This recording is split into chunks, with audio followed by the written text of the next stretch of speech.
Hello mga karenta! Sa video natin ngayon ay magde-deliver tayo ng sasakyan sa Guagua.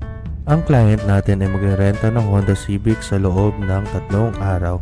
Pagkalipas ng ilang minuto ay nakarating na rin tayo sa bahay ng ating client. At sa part ng video na ito ay chine-check na namin ang sasakyan kung meron itong mga gusgas.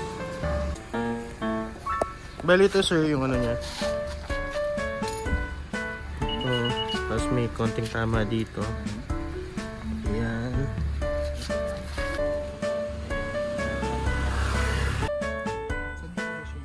Signature sir each page dito sa gilid na lang. Tapos yung isa sa pinaka ay yung payment. Okay, sige.